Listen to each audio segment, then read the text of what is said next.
Trump sigue asegurando que la contienda durará entre 4 y 6 semanas de forma global, es decir, no 4 o 6 semanas a partir de ahora. Trump volvió a dejar claro que sigue enviando señales contradictorias sobre un posible acuerdo, insistiendo una vez más en que ni siquiera tiene claro si realmente quiere llegar a uno.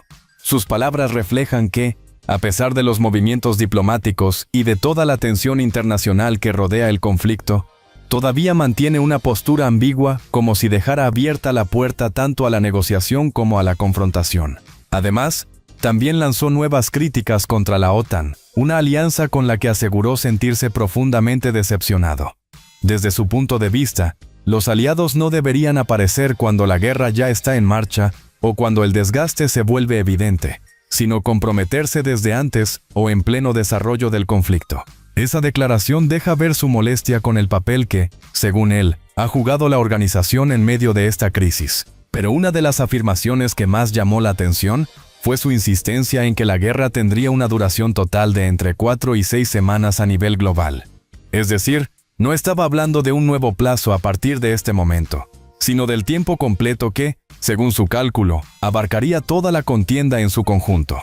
Esa precisión refuerza la idea de que Trump sigue intentando transmitir una imagen de control sobre el desarrollo del conflicto y sobre su posible desenlace. Al mismo tiempo, aseguró que Irán está hablando con Estados Unidos porque, según su lectura, ya habría sido completamente derrotado.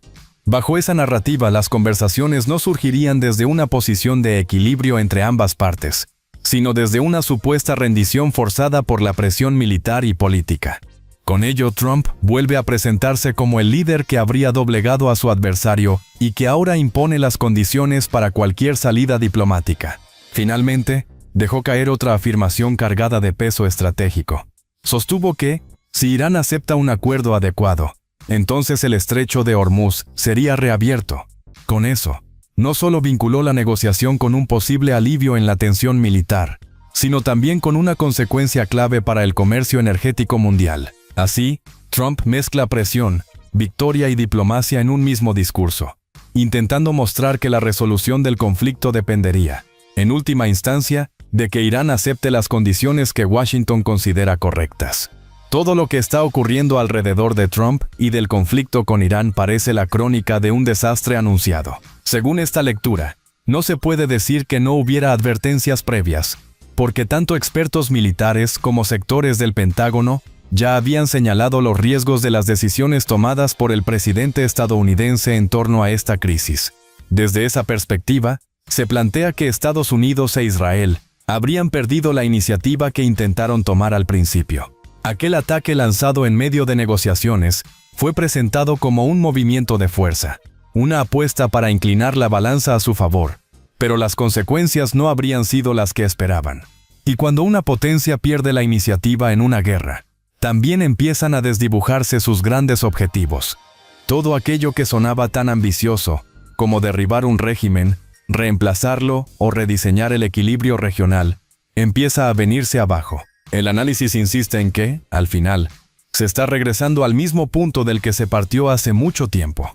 Se recuerda que desde hace años, las autoridades religiosas iraníes ya sostenían que no existía voluntad de fabricar armas nucleares, químicas o bacteriológicas, al considerarlas moralmente inaceptables. Por eso, la sensación que se transmite es que, después de tanto ruido, tanta tensión y tanta destrucción, el conflicto parece girar en círculos, como si se hubiera recorrido un camino enorme para terminar prácticamente en el mismo lugar. También se expone que, en realidad, aquí no se estaría librando una sola guerra, sino varias al mismo tiempo. Una tendría una dimensión global, con Estados Unidos profundamente implicado. Otra estaría conectada con la dinámica regional entre Israel y sus enemigos más cercanos. Y además se advierte sobre una tercera posibilidad aún en ciernes: la eventual entrada más directa de países árabes del Golfo, lo que haría el panorama todavía más complejo y peligroso. Una OTAN con la que el presidente de los Estados Unidos afirma sentirse absolutamente decepcionado. Asegura que los aliados se tenían que involucrar antes o durante la guerra, no después. Cuando el análisis entra en la posibilidad de una guerra terrestre, el tono se vuelve todavía más contundente. La conclusión es que esa opción resulta absolutamente descabellada. Se explica que mover unos pocos miles de paracaidistas no resuelve nada en un territorio tan amplio, tan complejo y tan hostil como Irán. Las fuerzas aerotransportadas, por su propia naturaleza, tienen un tiempo limitado de supervivencia operativa. Llegan con municiones, víveres y combustible para pocos días, y si detrás de ellas no existe una operación terrestre masiva que las conecte, las refuerce o las rescate, quedan condenadas. Por eso se insiste en que una intervención terrestre de esa magnitud sería una locura. Trump sigue asegurando que la contienda durará entre 4 y 6 semanas de forma global, es decir, no 4 o 6 semanas a partir de ahora, sino 4 o 6 semanas en su conjunto. Se recuerda incluso que la historia militar ya dejó ejemplos muy duros de lo que ocurre cuando se lanzan tropas ligeras sin respaldo suficiente, quedando aisladas y expuestas a la destrucción. La idea central es que una pequeña unidad puede capturar temporalmente un objetivo estratégico, pero sostener una guerra en un país como Irán exigiría una operación inmensamente mayor, algo comparable a un desembarco gigantesco, con una escala y un riesgo descomunales. Además, se subraya que las unidades ligeras no están preparadas para resistir durante mucho tiempo el contraataque de fuerzas mecanizadas o acorazadas que juegan en su propio terreno. En consecuencia, el tiempo se convierte en el factor decisivo. Si el auxilio no llega con rapidez, esas tropas quedan prácticamente sentenciadas. De ahí que se presente la idea de una ofensiva terrestre, no solo como imprudente, sino como una catástrofe anunciada. En la parte final del análisis aparece otro punto clave: la falta de alineación entre los objetivos militares y los políticos.